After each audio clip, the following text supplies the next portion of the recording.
Welcome to Vendetta Sports Media. This is Eight Sided Freaks, and today we are here to break down UFC 299. This is our recap episode. Last week was obviously our preview episode, and this is a nice pay-per-view. Getting two episodes out of it.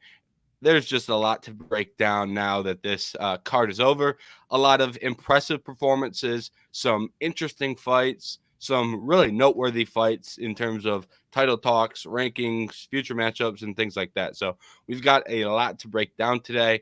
Jerry, how you doing? And what was your impression of the card as a whole?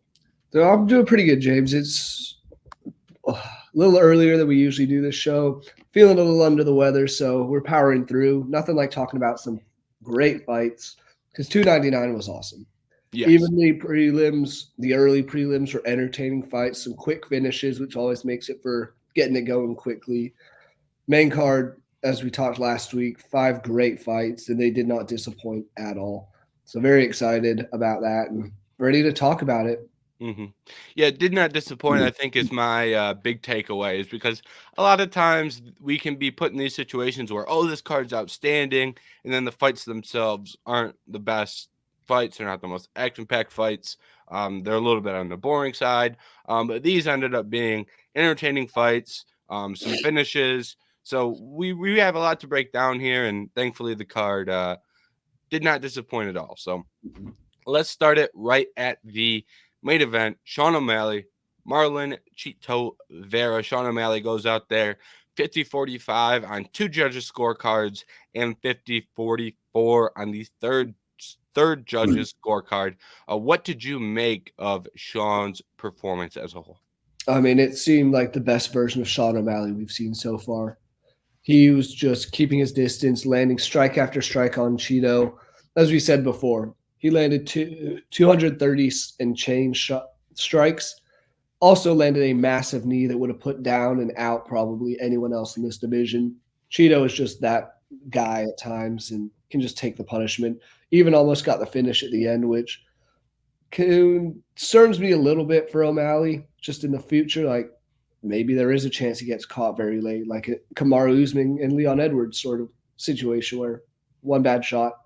That's what the UFC is, though. Anything can happen at any point. But O'Malley looked perfect. He looked like the best version of himself. And if this is the one we see for the future, he could potentially, I still think he loses to Merab, but I think potentially, depending on who he fights, he could keep reigning this belt. Yeah. So when I look at this performance, there are two things that I really, really like. Obviously we have his skills, which his skills are great, but two things, or the one thing that I put in the UFC 299 things we learned article, which I write after every event, is he's got the cardio to go 5, right? And I think that's the biggest lesson that we learned about Sean. I think it was pretty clear that he had the skills to go out there and do what he did. Now executing those skills is far different, but we didn't know if he could go for 5 rounds. That's kind of the one big question about him going into this fight. And he was fighting a guy who, if you can't go all 5, he'll finish you in the 5th. He'll finish you in the 4th.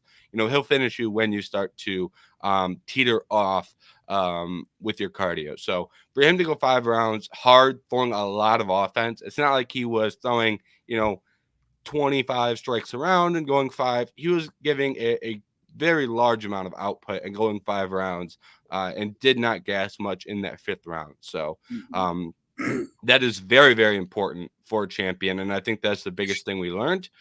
The second thing that I really liked was that he went out there with the right game plan, followed it to a T, and executed. Right? There's a lot of fighters who don't win fights because they don't go in there with the right game plan or they don't execute the game plan that was set. You have the skills to do something to beat a certain fighter and you don't follow it. For example, we see wrestlers in certain fights not wrestling enough, right? But what Sean did was it was almost, I don't want to say it was a carbon copy of the Corey Sandhagen game plan, but it included a lot of elements of the Corey Sandhagen game plan to beat Cheeto, and he dialed it up a little bit, right? You know what you have to do. He dialed it up a little bit more volume, and he hits harder than Corey, so the fight got a little bit more one-sided. So he went out there, fought hard for 5 rounds with the perfect game plan. So I really can't be, critical at all of this performance, when those are two things that not every fighter does, and those are two things that I love to see out of a champion, out of any 29-year-old that's fighting for belts. So he deserves a lot of credit for Oh, that. And one last thing I'll add from a stat standpoint is the strike differential as well was very, very impressive. I believe it was plus 140. That's off the top of my head. I saw the stat yesterday, but yeah, it was it about. was it was hit and not get hit, which is almost as important as doing the hit. He didn't go out there and take much damage, considering how much output he threw. So that's also another thing that I really like to see. Yeah, from doing some just quick maths, Cheeto Vera landed 89 total strikes, 37% striking. He threw 8 more shots, roughly, than Sean O'Malley landed. Mm-hmm. He was keeping himself far away, and that's what we can see with him. He's a 5'11 guy in the bantamweight division. He is tall for this division, as we said on the show last week, and he used his length well to keep Cheeto at bay because in the clinch and up close, Cheeto is dangerous. He's got some good knees, good elbows, interesting kicks as well. They can kind of catch you if you're trying to split away from that. So he did a good job keeping a dangerous striker at distance where he couldn't get hit and couldn't get damaged. Mm-hmm. Yep. And I do want to talk about Cheeto as well. What did you make of Cheeto's performances? I've seen a lot of things online. Some I agree with, some I don't agree with. What did you make of Cheeto's performance as a whole here? I mean, it's not obviously not that great of a performance by Cheeto, but I think it's not necessarily on him and his game plan. I think it's more O'Malley's executed everything perfectly. Mm-hmm. And it kept Cheeto at bay. And I would have liked to see him, for example, try and get a little more in the clinch, try and throw some knees, some elbows, see something like that. Try and spice it up a bit and just show a different look to O'Malley. Because he seemed like he was trying to do just land some punches, land some kicks at a bit of a distance and avoid getting hit, which you have to get in close on a guy who's a bigger reach and longer than you. Yeah, I agree with a lot of what you said, because it's like I've seen a lot of people really upset at Cheeto, but at the end of the day, it's like I thought we saw a really good version of Sean O'Malley. So it's like it's hard for me to be like, oh, Cheeto went out there and sucked or fought like an idiot, or a lot of people are being very hard on Cheeto when I think we just saw a guy fighting him um, control the fight very well and follow his game plan to a T. Um, and for some reason, this happens to a lot of strikers when they lose striking based fights. Like Cheeto's getting a lot of criticism for his performance, but you don't see like if a guy can't compete with a wrestler, then it's just like, oh, the wrestler was too good. He went out there and landed takedowns. But when guys can't compete with a striker, all of a sudden the guy who lost, fought like an idiot or did this or did that. So I think there's some unfair criticism. And that's not to say he went out there and was perfect. That obviously isn't true. But, sometimes you're just outmatched. So there's no reason to kind of pile on the guy when, he was outmatched. And that's just kind of the fight we saw. So I don't want to dwell on Cheeto's performance too much. The one thing I will say is I would have liked to see more leg kicks. That is the one real criticism that I have. If you're going to be a low volume strike from the outside in that matchup and kind of turn it on in the third, fourth, and fifth round, which he did do, even though he was still losing, he was more active in the third, fourth, and fifth rounds. I would have liked to see more leg kicks early because then you're not chasing. There were a lot of points in that fight where he's chasing, trying to throw hands, but he can't catch Sean because Sean's fast and has good footwork. If you invested in the leg kicks a little bit more in the first and second round, I think he would have had more success in those big bursts and flurries. With that being said, there's also a cost to attempting leg kicks. You can be countered. You can get your leg kicks checked, but I would have at least like to see that a little bit more in his game plan. That is the one thing that I will, the one criticism I will provide for Cheeto.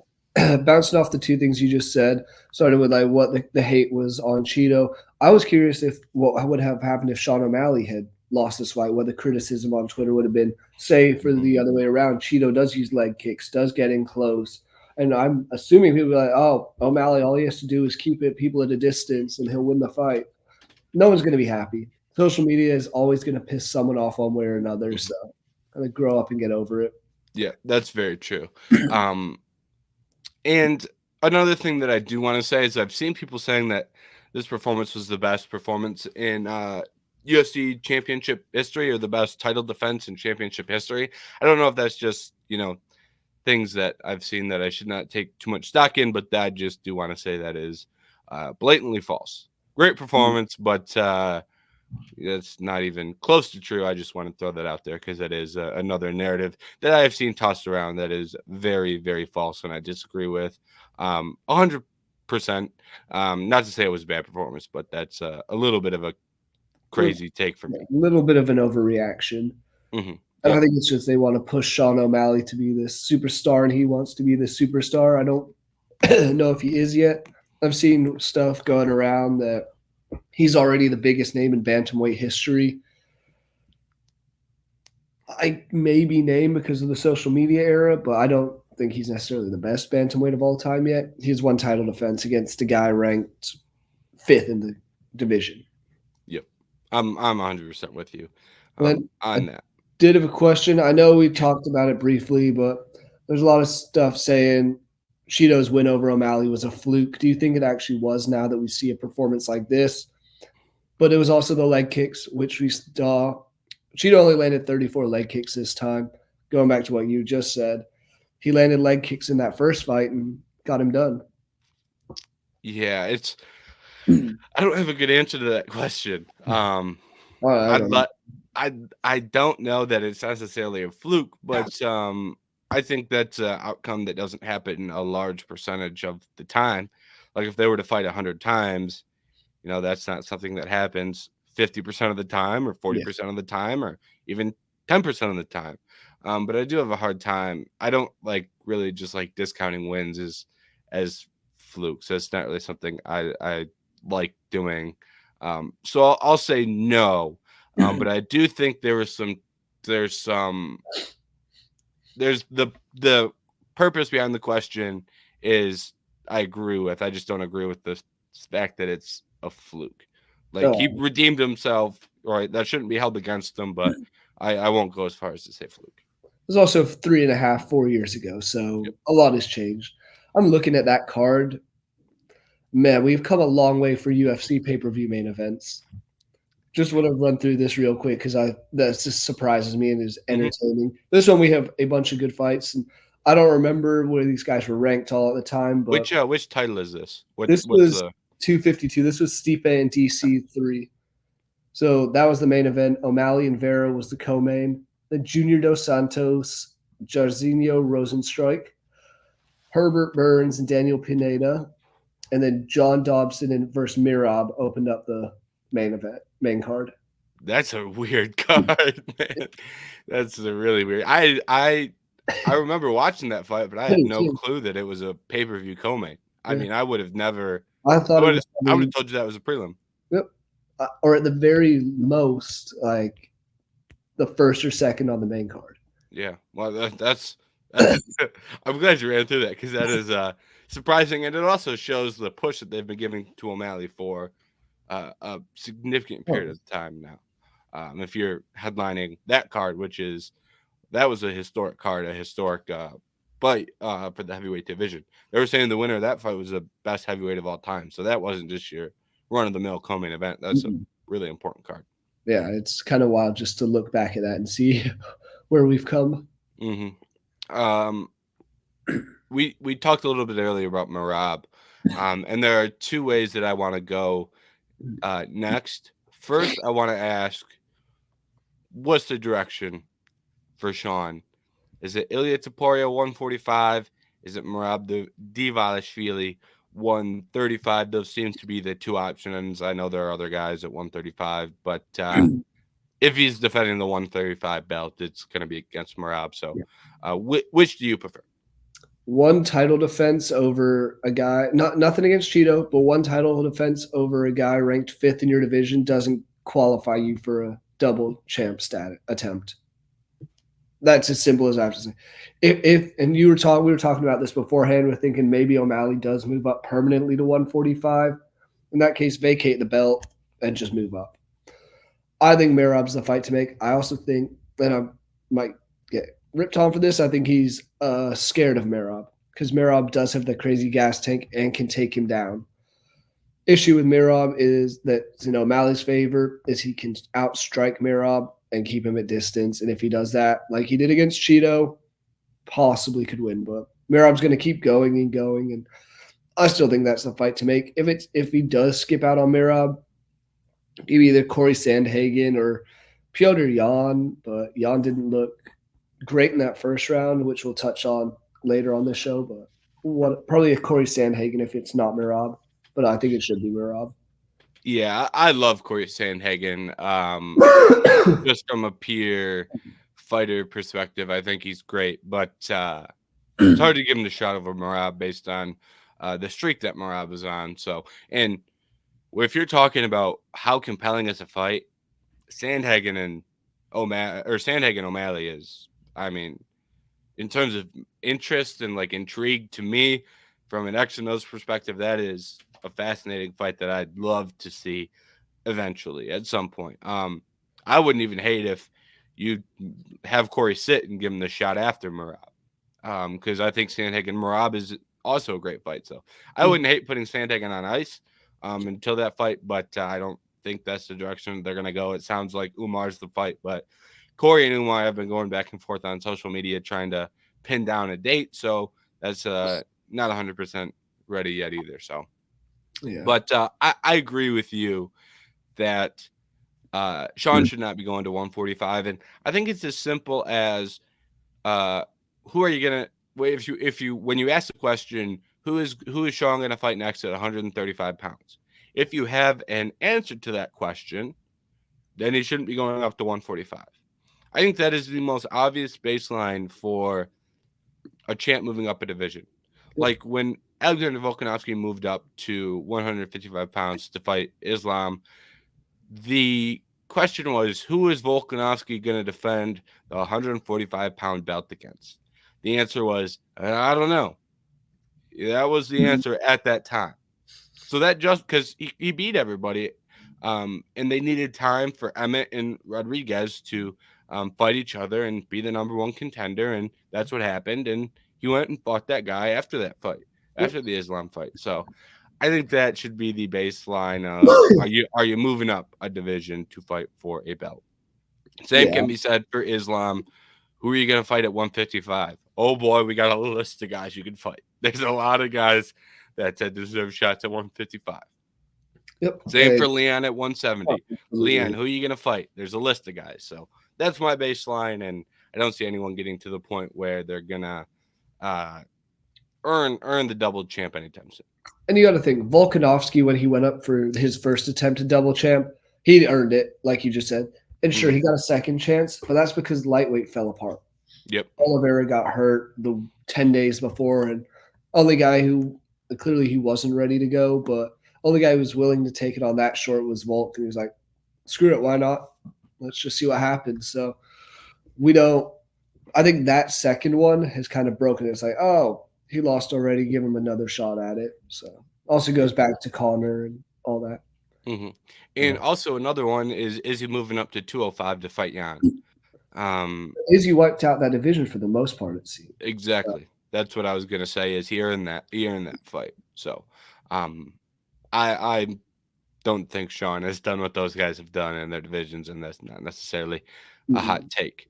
And you my next question was, how does that Sean and Merab fight go? You kind of gave your answer a little bit. I just want to add that I think that's a really interesting fight in the sense that, in theory, Merab should be able to go out there and pressure him and attempt a bunch of takedowns and grapple him. However, we've seen Merab get hit with counters. Mm-hmm. I wouldn't call Merab the most efficient grappler. And the distance is going to be crazy. This is what Aljo really struggled with, is he struggled to close the distance on O'Malley without getting hit with a big shot. And Merab could face similar struggles of, and that's even more extreme because Merab is much shorter than Aljo and has a much shorter reach. So I think that could become, hey, the distance is very hard to cross to even get in on the hips to attempt a takedown or get in on the legs to attempt a takedown. Doesn't mean he can't do it. And it doesn't mean his pressure grappling couldn't, wear on Sean. I know he said he had good cardio, but it's a little bit different when you're going up against a pressure grappler. So that's a very intriguing fight. I'm not even sure who I would pick right now. But there are some things that both guys would have very serious advantages. And I also don't think it's as easy as Merab runs through him, which I think was the kind of most common opinion maybe a week ago, or going back to UFC 298 when Merab last fought. So I do think that's a fairly close fight, and I do think the betting odds would be fairly close, probably with Sean as a slight underdog. That's one where, in terms of betting, as you talked about last week, it starts out very close, but I could see it swing massively in Sean's favor. And that's where you're like, oh, throw some money on Merab because originally it's very close line, but bettors like O'Malley, sort of thing. I agree with you. It's the keeping him at a distance, and when he does run in, can you avoid getting hit? Because O'Malley can land kicks, he can land punches, and obviously knees, like we saw against Cheeto. Yeah, exactly. And if you're going down, easiest thing is lift a knee up, and then it's over. So that's my big question of that fight. I still think it's the fight to make, and I think Merab would eventually come out as the winner, but it'd be a wild one. Yeah, I'm with you. I'm 100% with you, and I think that is, if I had to guess, that'd be the direction they go. Sean is seemingly open to fighting Merab, assuming he doesn't get to fight Ilya, which I don't really think that they're gonna. I think it's also from like a booking standpoint. You're kind of booking two pay-per-view headliners against one another. Those are two guys you can kind of depend on to be the A side of a pay-per-view. And not to say that they have never, ever done that. That'd be false. However, I do think that just on the end of the year, I think they're going to, or this fall it will be, I think they could use, a couple extra guys. If you're going to Spain, if you're going to the Sphere, if you're going to Abu Dhabi, if you're going to Madison Square Garden, it's like all of a sudden we've got these bunch of places that usually get stacked cards. It's like, well, you can't be burning all the pay-per-view headliners on one of them. So just from a logistical standpoint, it also seems difficult to make that fight right now. Agreed. All right. Moving it down the card to the co-main, we saw Dustin Poirier go out there and land a second-round knockout against Benoit Saint-Denis. This was a very, very brutal knockout. Dustin Poirier lands the counter shots with Benoit Saint-Denis pressuring. Lots of grappling as well in this fight. Lots of guillotines as well in this fight. So what did you make of this fight? What did you make of Poirier's performance and in ways a comeback win? I mean, we'll start with what you mentioned last, the guillotines. He had four submission attempts. That was not on my bingo card for this fight at all. I thought it'd be Saint-Denis who was trying to land the takedowns. And ultimately, after those guillotine attempts, he did end up on top. So Poirier was in bad positions. He was close to being submitted once, but did what he had to do. It looks like, or it sounds like Benoit Saint-Denis had, what was it? He had some sickness and was on antibiotics this week. So he looked like he went and used his entire gas tank to try and get Poirier out in that first round. Sure enough, Poirier lands that nice shot in the second. And, hey, he had to fight for his life. If Poirier loses this fight, I think it's the beginning of the end for him. His 30th fight in the MMA. He's 35, so this is a dangerous guy. I think he'll be the future in the lightweight division, not necessarily as a champ, but as a full-time contender. He will break into that top 4 or 5 for sure. And this is a massive win. It also lines up perfectly for him to get a title shot down the road because of how everyone else is booked up. Yeah. So a couple things here is I mentioned to you before we started the show, but I do want to say it as well. Again, it's like a lot of people have just somehow went this from being, or the way people are talking about this is suddenly like a Dustin Poirier masterclass, which I think is very false. This was Dustin Poirier getting worked very badly in grappling exchanges, attempting submissions that he was not landing, putting himself in bad positions. And then Benoit Saint-Denis, um, getting in more dominant positions on the ground through his own work once it was on the ground. Um, and you can make an argument that Saint-Denis was going to land those takedowns if Poirier didn't jump guillotine. We'll obviously never know, but, you're jumping guillotine usually does not mean that the takedown was one you could easily stuff. Usually when you can easily stuff a takedown, you're not jumping gilly. So I just think that people kind of outstanding knockout. Not trying to take anything away from the knockout, but I do think people got a little lost in the, oh my God, he knocked him out.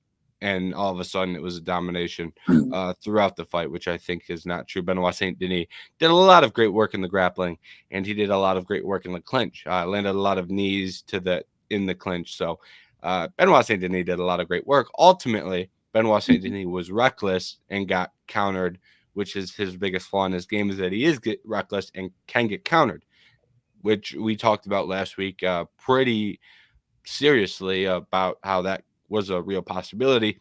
I thought that Benoit Saint-Denis' chin was good enough to hold up. Come to find out, Poirier's power exceeds Benoit Saint-Denis' chin, which is the one thing that I really did not expect in this fight. Obviously, Poirier's a hard hitter, and he really flipped the script on that one and really showed off his power and precision as well. Perfectly placed shot right on the chin. So I give Poirier a ton of credit for actually being able to knock out Benoit Saint-Denis, who is the guy who has been, in my opinion, absurdly durable. So that's my biggest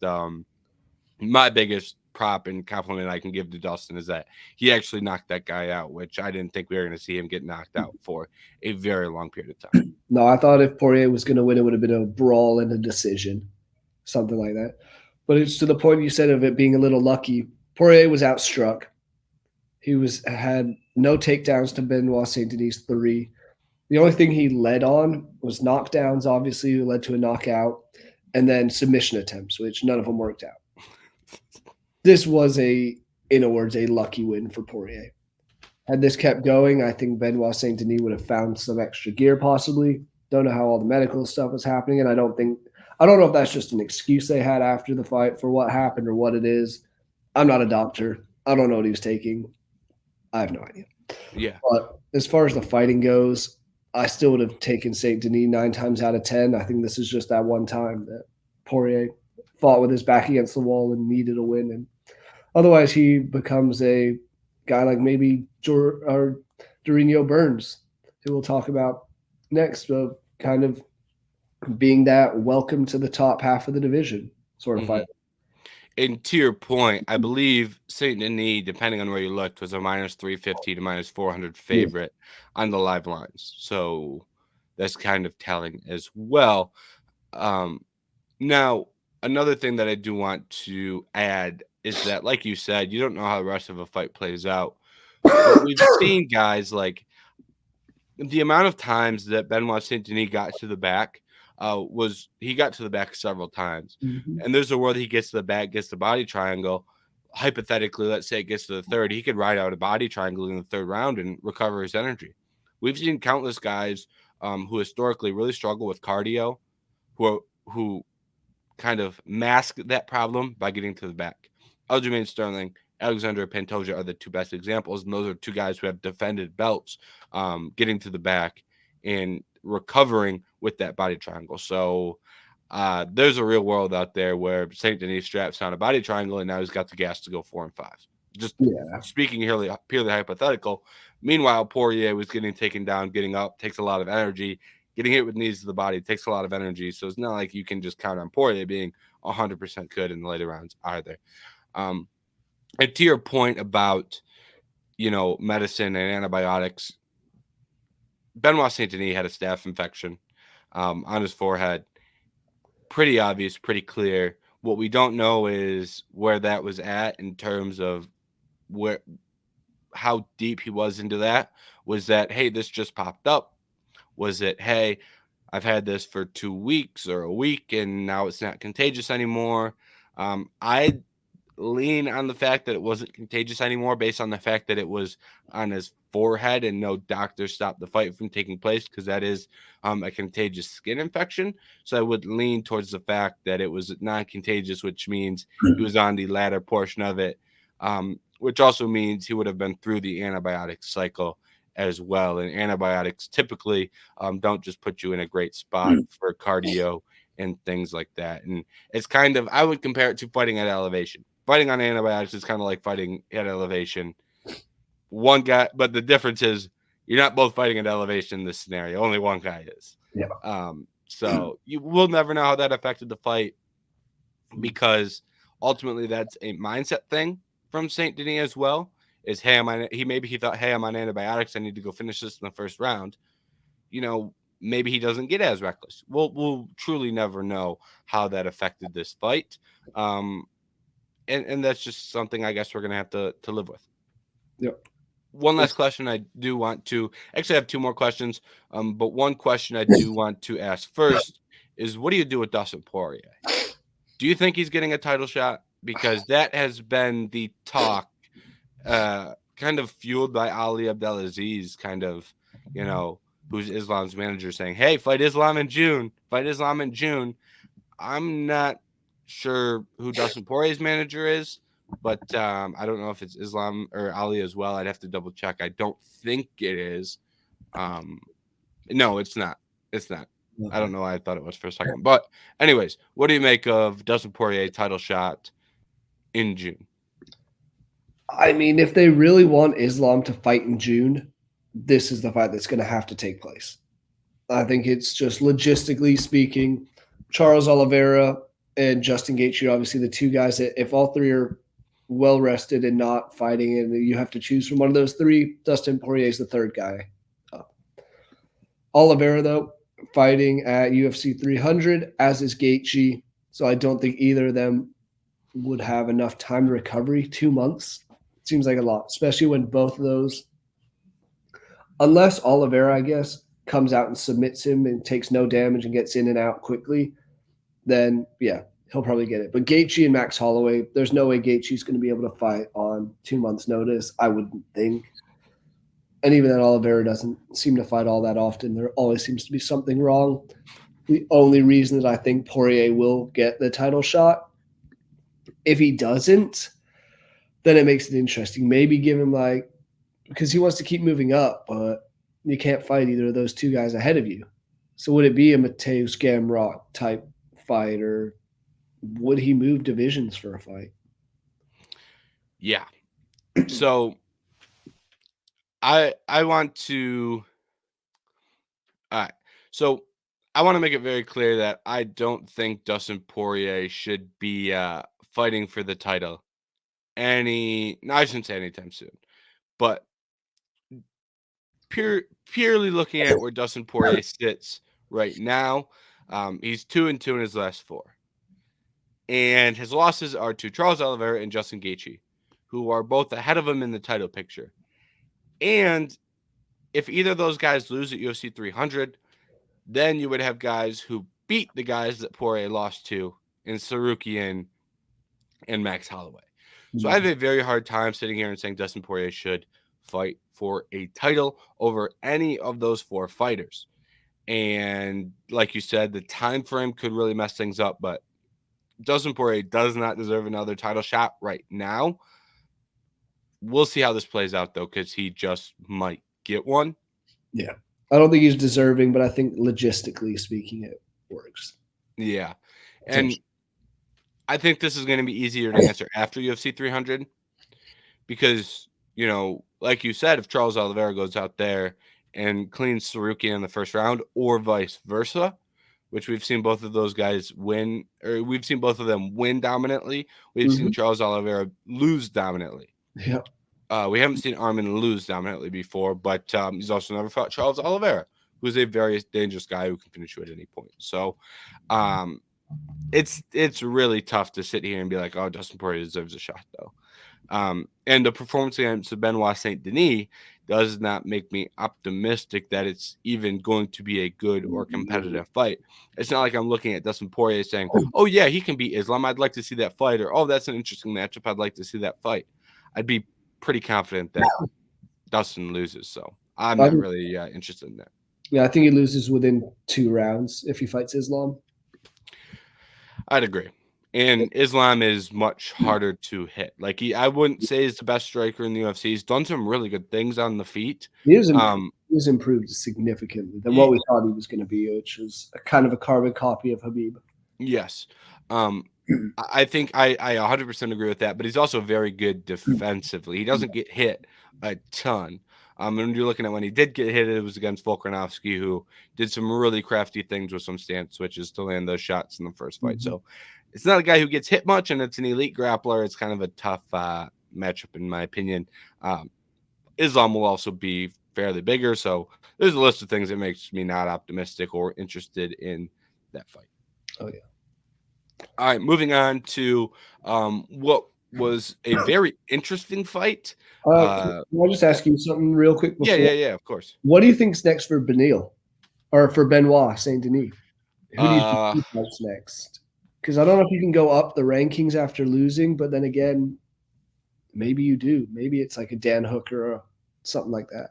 I think he goes up the rankings because if you book him behind anyone behind him, I believe he's 12. If you go behind him or find now moved up to 11, so just putting that out there. Okay, but if you find anyone behind him, what's he going to be, a minus 400 favorite, and he's going to finish him? That's true. Like I think I'd rather see a more competitive matchup. Rafael dos Anjos seems pretty willing to fight anyone. Maybe that's the matchup.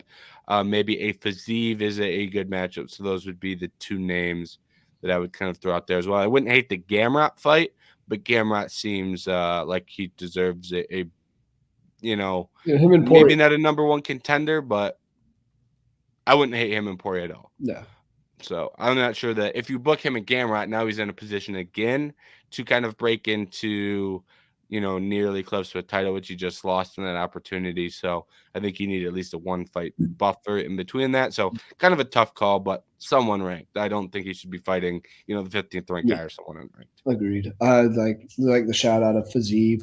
Other guy that maybe, just because I'm still convinced the fight will never happen, if Michael Chandler ever wants to come back into the octagon, Benoit Saint-Denis. Mm-hmm. That also affects the lightweight title picture, because if Islam wants to fight in June, the running kind of prevailing thought right now is that Chandler fights Conor at UFC 303, which is June 29th, which leaves the first week of June as the only pay-per-view in June, which then makes it more difficult to find or for a Charles or Gaethje or Max or Armin to turn around. So that actually is very important as to whether Chandler fights at 303 if he fights Conor. So just want to throw that out there as well. All right, next fight on the card. Michael Venom Page makes his UFC debut and beats Kevin Holland pretty handily. Very impressive performance from MVP. What did you make of his performance in his UFC debut? I mean, he looked good, and he did to Kevin Holland what Kevin Holland has done to so many other people. He's annoyed him, made him aggravated or agitated, and his weird stance confused to me, it seemed like his weird stance confused the hell out of Holland.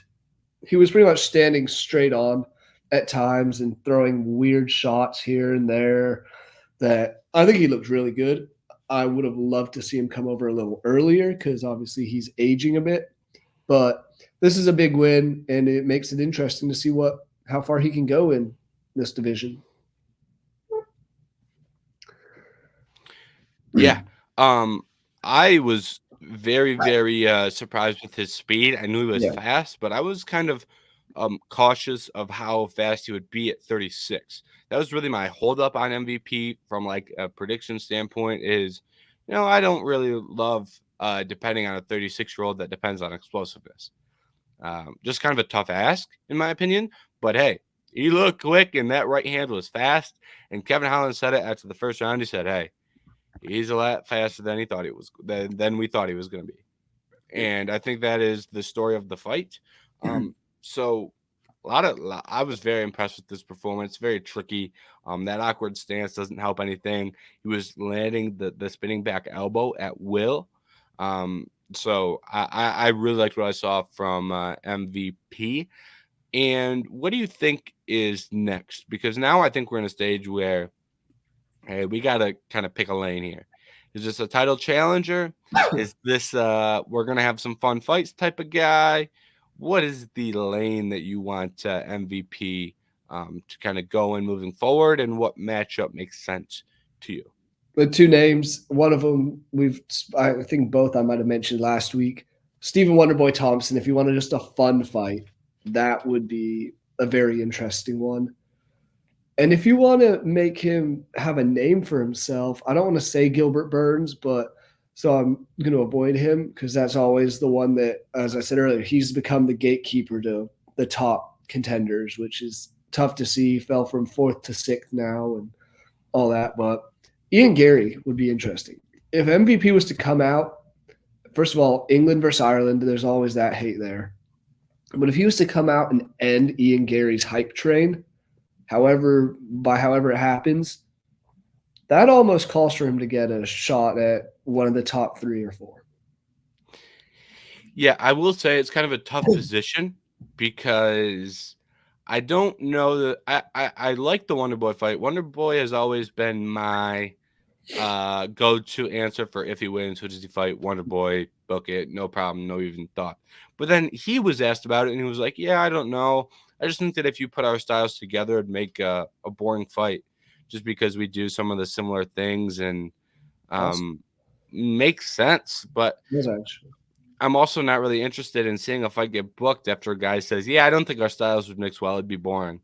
When it's a guy who's supposed to be a fun, striker who goes out there and does interesting things. And now he's saying, yeah, that's the one fight that I don't think would be good. I think that'd be pretty boring. It's like all of a sudden it's like, that kind of raises my red flags from an entertainment standpoint. Not to say you can't book it, but now it's kind of like he swayed me himself to be like, yeah, that's not the fight anymore. Yeah, like it's interesting. I completely missed those comments. Yeah, but kind of raised the red flag for me. I will say the Ian Gary shout out I think is very, very good. I think that's an interesting fight. But I do think he's going to be a tough guy to matchmake for because I doubt they put him in there with a grappler. So you're looking at this division. I don't think he gets a Shavkat, a Bilal. He's not at that point yet, but I don't think that's one they look at and are overly interested in booking. I don't think that Colby Covington fight really jumps off the page, right? So now you're kind of looking at guys like Jack Della, Ian Machado Gary. I don't think they put him against Burns or Sean Brady. So we're kind of like, we kind of got to selectively matchmake him to fight strikers. But then these strikers are our top prospects in Maddalena and Gary, who should probably be fighting one of these good grapplers. So it's like, I honestly don't know the answer. There's a lot of like if they booked him against Ian Gary, I wouldn't be mad. Name that I do think is 2 names, Jeff Neal and Vicente Luque. Okay. Those are some interesting names. Luque is booked to fight Joaquin Buckley right now. If Buckley finds a way to beat Vicente Luque, which I'm not sure who I'm going to pick to win that fight, in all honesty. Toss up. Yeah. But if Buckley beats Luque, then all of a sudden that's like a very compelling matchup out of really nowhere. So a lot of different directions, but I'm not going to pretend like I have I'm going to plant my flag on this fight as the one I want to see because I really don't have that. I kind of just waffled here with, every single name in the division and said why it was good or bad, but I don't have a firm answer. Screw it. No one else wants to fight Bilal. No. But no, I think, and this is another one that I just think would be a fun card to make. Main event, Conor McGregor versus whoever the hell Conor's fighting. Co-main, Ian Gary versus MVP. Do it in Ireland. Would be wild. Yeah. Yeah, if they go to Ireland, that I think Ireland would be very receptive to those 2 fights being on that card. There might be another war between England and Ireland if MVP was to come in and just finish Ian Gary on home soil. Yeah, I think you're right. All right, moving down the card here. Gilbert Burns versus Jack Della Maddalena. Jack Della Maddalena gets the round 3 knockout, perfectly timed knee, puts down Gilbert Burns. What do you make of JDM's performance? I thought he was realistically. I thought he was losing that fight going into the third round. He was needed, down 2-0 on 2 judges' scorecards. yeah. So, and he was down 2-0. I did the verdict stuff, and I had him down 2-0 as well. So Me too. he was not looking great, but he showed that he has some power and can finish you at any given point. That's why he jumped up 6 spots in the rankings. Is now sitting number 5 in the welterweight division. I've been a fan of Jack's recently. I think he's entertaining. He's one of the Australian fighters that is just puts on entertaining fights. And this was another one that he fought through getting taken down 7 times. And this was something we wanted to see, how he could fight against a true ground and grappler. We saw that with Burns. Domination on the feet, I would say, for JDM, but on the ground, still brings up some question marks. Yeah. This fight showed me a lot of things I love and hate of Jack Della Maddalena's game. Let's start with the love. Let's be optimistic here. Round 3, he was grappled up for the first 2 rounds, wasn't tired. Yep. Power held up, and he actively hunted a finish. He didn't sit there. He was on the ground, or with Gilbert on top of him, down. Here's the way I'll phrase this: if you tell me before the fight, Gilbert Burns is up 2-0 on top of Jack Della Maddalena, he's got the takedown, he's got a hook in with 1 minute and 45 seconds left. Gilbert would be a minus 2,000 favorite. You know what I mean? Like, there's no way Jack wins that fight, but he did not quit in that spot, right? A lot of guys, it didn't go my way today. I'm gonna sit here and let him ride this out for 1 minute 45 and I'll lose. It's not what happened. He got up, had the cardio, and had the power to end the fight. That makes me optimistic for how Jack would perform in a 5-round fight, because based off what we saw, I think his style and striking and cardio would lend, and attitude, frankly, would lend very well to a 5-round fight. That being said, I saw a lot of things I didn't like in the grappling, right? He was taken down several times, and if Gilbert attempts more takedowns, he probably lands more takedowns. Yep. There was like a significant stretch in that first round where he did not attempt a takedown. I believe it was the first round. Second round was the more dominant round. But there was points where I was like, Gilbert, why aren't you attempting takedowns? And he's going for double legs up against the fence. And I'm like, Gilbert, you've landed the single leg 4 times. Go to the single. What are you hunting the double for? So I'm like, if we get a good wrestler out there who can land a single leg, I'm a little bit more concerned. Maybe a guy that's a little bit more durable than Gilbert Burns. That knee probably hurts a lot of guys, but I think Gilbert was a little bit timid maybe to attempt takedowns because of the wrestling threat. At the same time, or because of the striking threat. At the same time, Jack Della Maddalena output and aggressiveness was much lower in the first and second rounds because of the threat of the grappling. So altogether, I don't know what to make of this performance. Saw some things I loved, saw some things I hated. I'm not going to really, I can't be too high or low on Jack's performance because I think we got a mixed bag of things. Yeah. The one thing I will say is he's young, and I think he has gotten better at grappling. And those are it's a good combo. And he's working with Craig Jones, who I trust on grappling, and I trust that if you're working with Craig Jones at a young age, you're going to get better at grappling. So I am optimistic about that. Yeah, and going back to kind of a bit what you said about if this fight was a 5-rounder, obviously it didn't get out of the 3rd round, but say he was fighting a 5-round. Some stats I wanted to put out there. First round, Gilbert was 3 for 3 on takedowns. Second round, he was 2 for 2. Third round, he went 2 for 6 on takedowns and didn't land a single strike on JDM. So he was stuffing the takedowns, keeping him away, and then got the shot he needed to finish him. That concerns me for him possibly moving forward, or any guy who's fighting JDM is, he might lose the first round, maybe 2 rounds, but he could explode at any moment and just take over.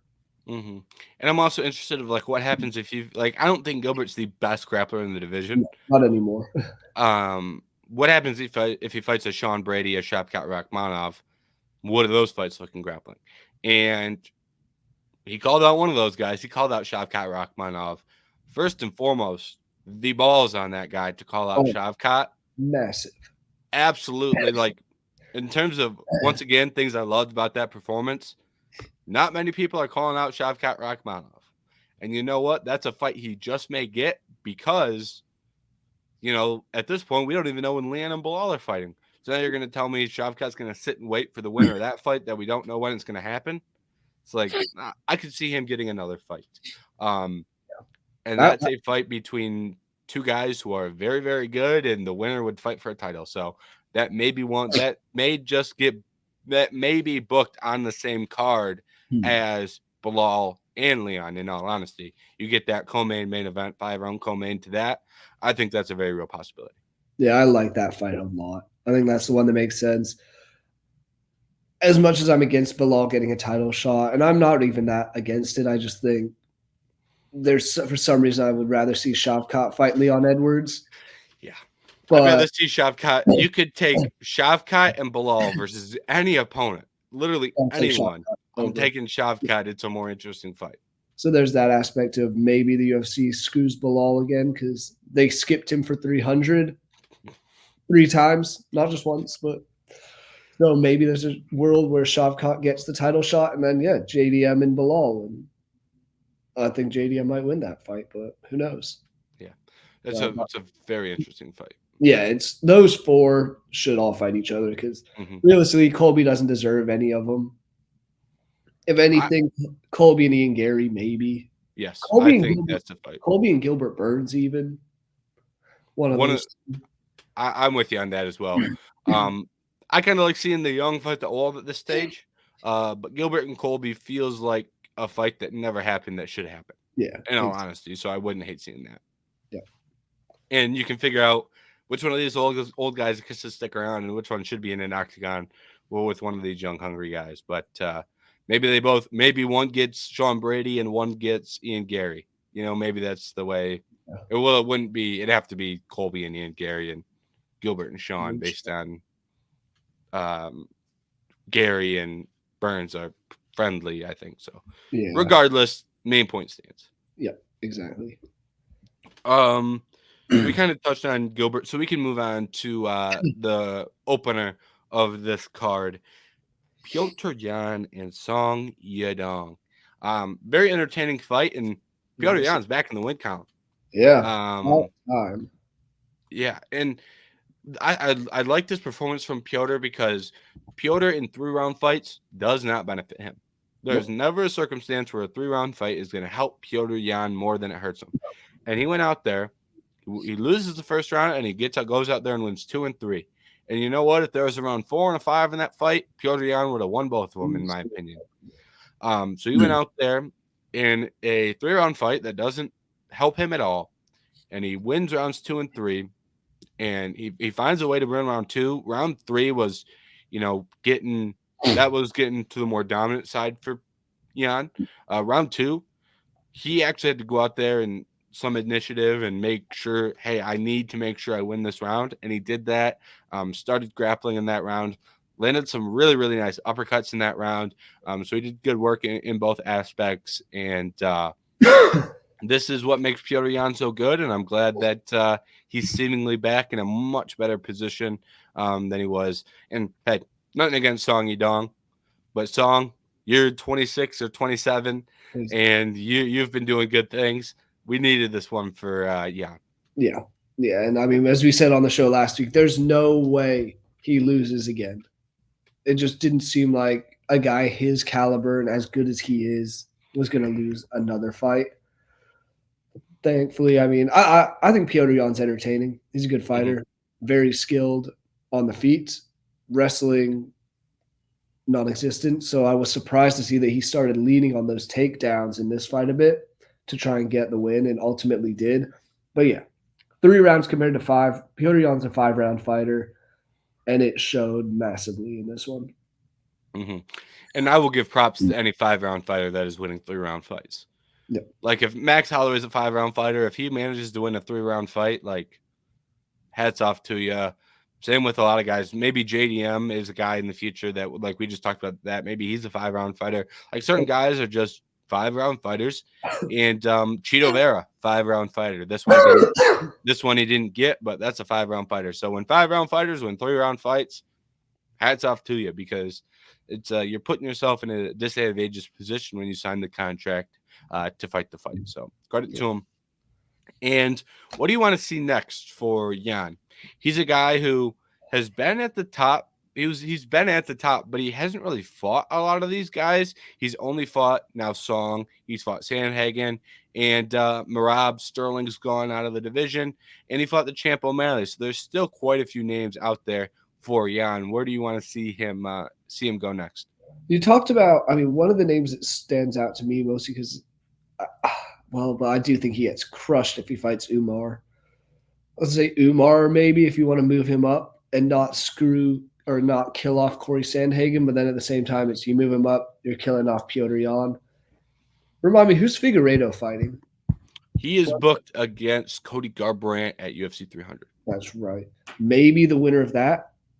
That's something that would interest me. If Figueiredo comes out here and looks good, I would prefer that fight over a Cody Garbrandt. Yeah. Cody Garbrandt doesn't do much for me right now, so I think, but Figueiredo, if he was to come in, look good at 135 and get a good win, that's a fight that would entertain. Yeah. I think it'd be a good fight. My in December, I don't remember. I didn't say this on a podcast anywhere. I don't know if I wrote it in an article. It obviously predates 8-Sided Freaks, which we started in January. But my opinion at that point in time was you take Petr, Song Yadong, Cody Garbrandt, Deiveson Figueiredo. Boom, there's 2 fights, however you do it. Yep. So I don't hate the winner of those 2 fights facing off. I don't know how long Cheeto is going to be out for, but I actually think Cheeto versus Jan is a very interesting and fun fight for a 5-round fight. Tough to really push Cheeto into a fight right after the amount of damage that he took. Yeah. I think he needs to be a little bit proactive there. So maybe that's not one we see immediately, but I do think that is an interesting fight. Henry Cejudo also out there. Don't know what Henry's plan is, but Henry versus Petr Yan is a very interesting fight between 2 former champions. Ultimately, I think we can go several directions here, and Petr Yan's a fun fighter. So, hey, you could make just about any fight with Petr Yan. You can do Petr Yan, close your eyes, randomly pick a bantamweight, and it's, hey, that's a fun fight. So, pretty easy to matchmake for Yan.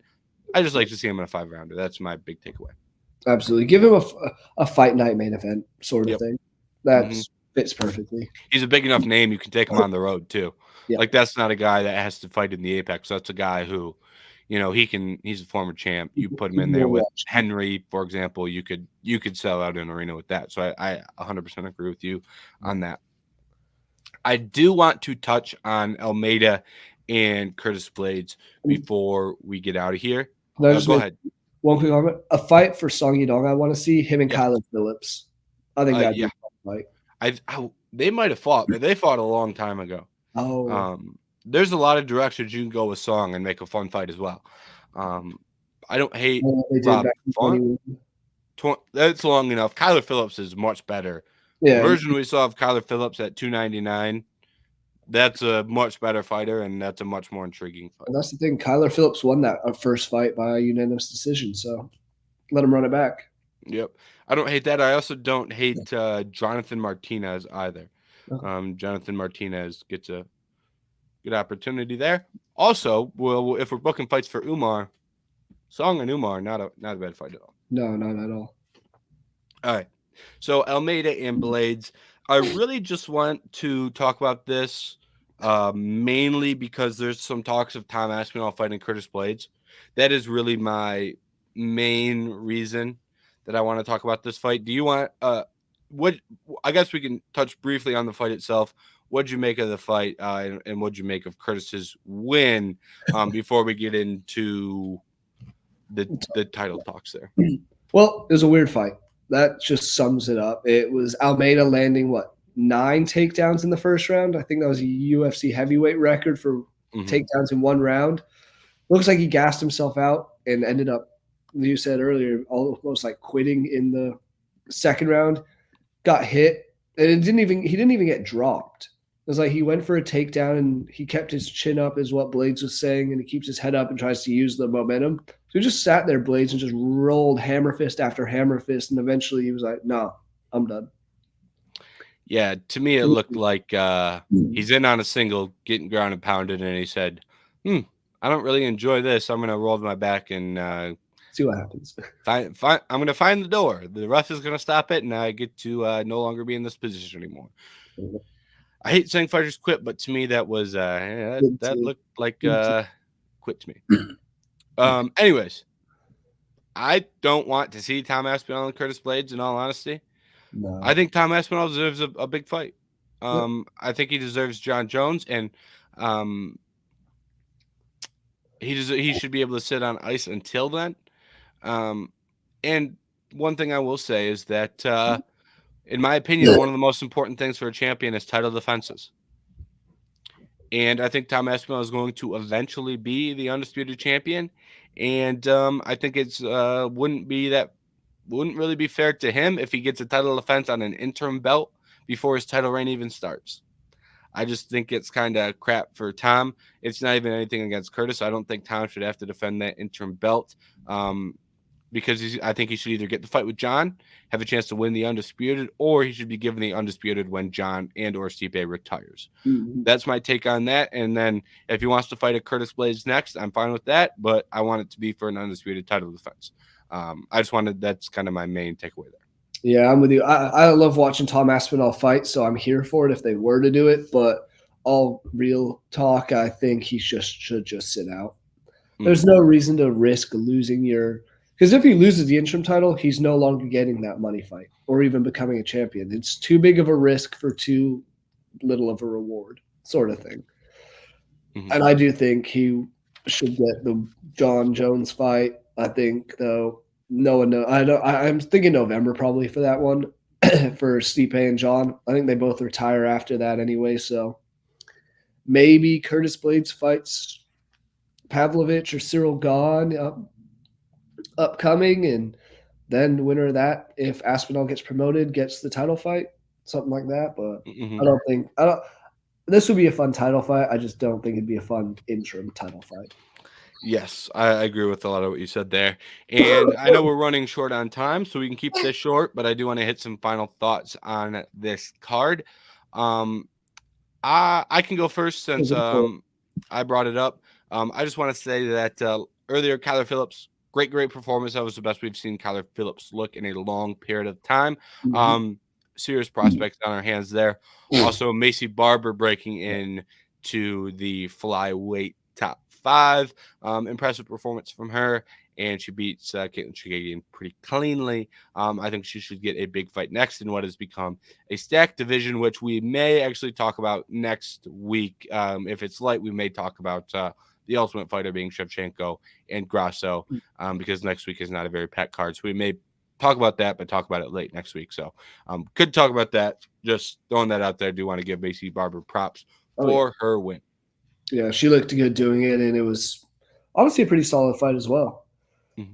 I want to say my 2 things. I said it last week, is this is one I wanted to watch out for, see if he's legit and all. 6'8" Cuban, Robelis de España, comes out, 18-second finish of Josh Parisian. It was such a weird fight. He threw a head kick, fell over. It's kind of Parisian rushed at him, and he was just falling back, throwing haymakers, and clipped him, 18 seconds over. He's going to be fun to watch just because even if he's not the most skilled, it's heavyweight. Anything can happen when you got hands. The other one, Joanne Wood going out on a win. Like to see that. So props to her for fighting back. And I thought she was losing that round after the first fight and kind of came back and got it done. So good for her to go out with a win. Yep. Good calls there. Thank you, everyone, for watching this episode of 8-Sided Freaks. We got the preview. We got the recap. Shout out to UFC pay-per-views because it makes these episodes a lot more interesting for you and a lot more fun to talk about. Next week, we will be back on the Fight Night grind, and it is Apex shows. So I think I'm going to try and scramble around some news topics for next week as well. But we will be covering the cards next week, even if it is alongside some other news. So make sure to tune into that because I'll do my best to find some interesting topics for us, even if it is a slower week in terms of fight cards. So that card's a little light. it's a little wonky. It's not the best bad, card. but it's just weird fights. It seems. That is going to be the trend for, I think, 3 or 4 of the next fight nights. There may be one that's fine, but there's some wonky fight cards running out there that we're going to have to work through here in the upcoming weeks. So, all right. Thank you, everyone, for tuning in. We'll be back next week.